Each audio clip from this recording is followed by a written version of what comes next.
Donc, ceci est un montage de présentation des appareils de mesure dont je dispose. J'ai deux projets à exécuter à court terme.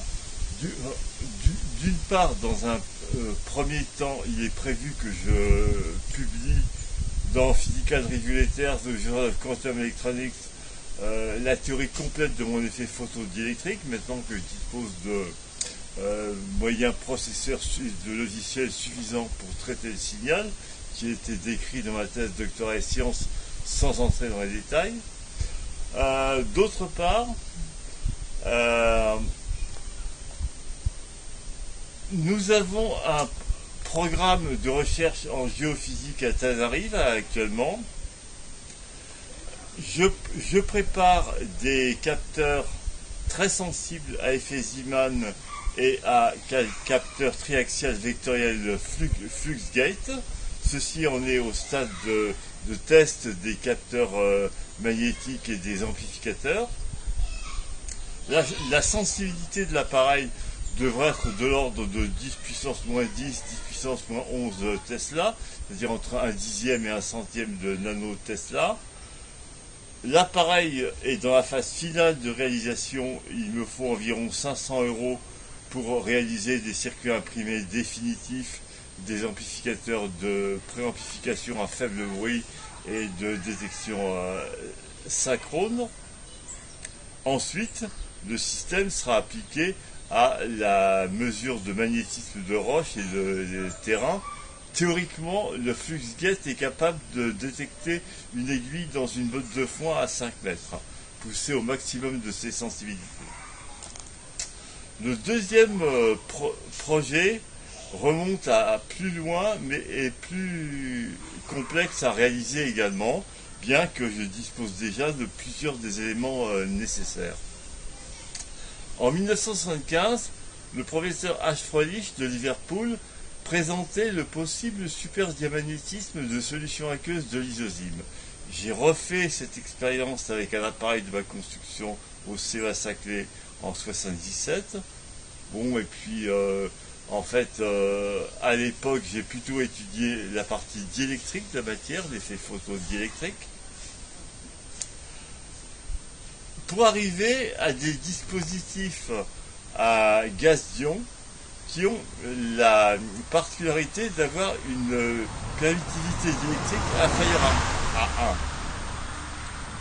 Alors, comme le soulignait le professeur Veselago russe en 1968, ceci implique que dans l'espace de phase de la permittivité diélectrique et de la susceptibilité magnétique, il existe un troisième cadran dans lequel le vecteur de Poynting, le vecteur de l'énergie, peut être en sens opposé du vecteur temps. Donc il est possible que des ondes avancées et retardées existent simultanément. Alors ce phénomène est intéressant. Il conduit à l'expérimentation en matière de supragravitation et je dirais c'est un peu limite, mais la possibilité de renvoyer de l'énergie dans le passé ou au moins d'extraire de l'énergie de sources avancées futures, ce que prévoit la théorie du professeur Dieter H.C. Dans Physical Basis of the Direction of Time. Le professeur Matt Visser dans Lorentzian Wormhole a examiné très en détail les paradoxes énergétiques que présenteraient des boucles temporelles ou des particules du genre temps, qui ont été abordés par le professeur Jacques Sarfati sur ses interviews internet. Je dois dire que depuis le départ à l'agrégation, je dispose du cours du professeur Pozoff de Stanford, qui avait publié en 1975 un détecteur bionique qui n'a pas fonctionné à l'époque, mais enfin il en est actuellement à la Zero Point Energy. Et la NASA apparemment s'intéresse aux dispositifs à catalyse nucléaire à basse énergie et aux propriétés de l'espace-temps inusuelles qui pourraient peut-être servir dans le futur à la propulsion spatiale. Un tel projet est celui du professeur Harold White du Johnson Space Center, qui présente un essai de déflexion par un condensateur torique d'un interféromètre à laser hélium-néon. Alors, mon projet à moi est différent. Il résulte de mes essais de gaz d'ion dès 1982-83. Il s'agit de construire un interféromètre à contraste de phase de Schlieren avec un gaz d'électron plan 2D, un laser hélium-néon également, et une caméra dont je dispose déjà, qui permettra de visualiser sur un écran vidéo les figures d'interférence dans le gaz d'électron 2D. Alors, le mécanisme observé, c'est donc une petite modulation de l'espace-temps. On peut l'induire à partir d'un coupleur de Lagrangien TEM qui reste à trouver expérimentalement.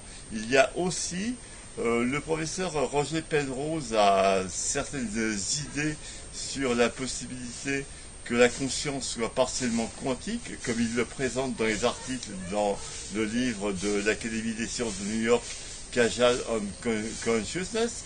Au niveau des microtubules, il pourrait y avoir un fonctionnement quantique. Mon objectif est de chercher un coupleur lagrangien qui produirait des phénomènes d'interférence dans le gaz d'électrons 2D, mais également d'amplifier des électroencéphalogrammes évoqués, ce qu'on fait maintenant assez couramment.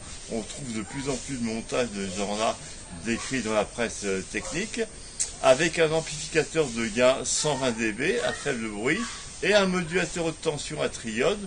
Je me sers des triodes ED500 ou GMP5, j'en ai plusieurs. On peut moduler des tensions allant jusqu'à 200 kV à des fréquences inférieures à 800 Hz. Alors, cet appareil, je dispose déjà du laser hélium-néon et de la caméra. Par contre, il me faut environ prévoir 3 000 €, 3 500 € de frais pour l'optique de l'interféromètre Schlieren, les micro-positionneurs, la lame quart d'onde, les lentilles corrigées des aberrations géométriques, et aussi construire une alimentation très stable pour mon laser hélium-néon pour avoir le minimum de bruit possible.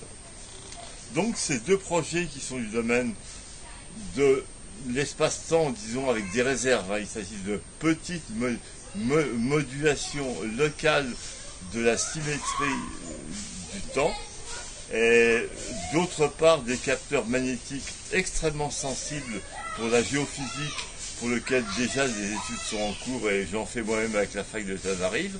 Donc j'aurais besoin pour ces projets de 4 000 € environ pour développer rapidement, dans un délai de quelques mois, ces deux appareils.